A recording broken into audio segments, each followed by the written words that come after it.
হাসিনার ক্ষমতাচ্যুত হওয়ার ১৫ মাস পার হলেও দেশে ফেরেননি দলটির ভারপ্রাপ্ত চেয়ারম্যান। দল থেকে বলা হচ্ছে দ্রুতই তিনি দেশে ফিরবেন, তবে কবে ফিরবেন সে বিষয়ে কোনো উত্তর জানাতে পারেনি কেউ। এমনকি তারেক রহমান নিজেও খোলাসা করেননি কবে নাগাদ দেশের মাটিতে পা রাখবেন তিনি। বর্তমানে তার দেশে ফেরার আলোচনা আরও জোরালো হয়েছে খালেদা জিয়ার স্বাস্থ্যের সংকটাপন্ন অবস্থার কারণে।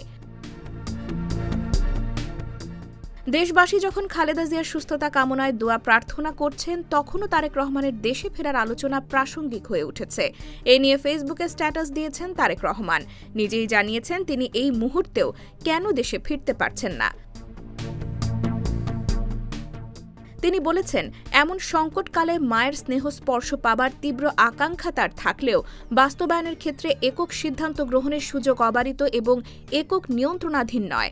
তার মানে তিনি চাইলেও এই মুহূর্তে দেশে ফিরতে পারছেন না। নিরাপত্তা সহ নানা রাজনৈতিক হিসেব মিলিয়ে তারপর দেশে ফিরতে পারবেন এমন ইঙ্গিতই পাওয়া যায়।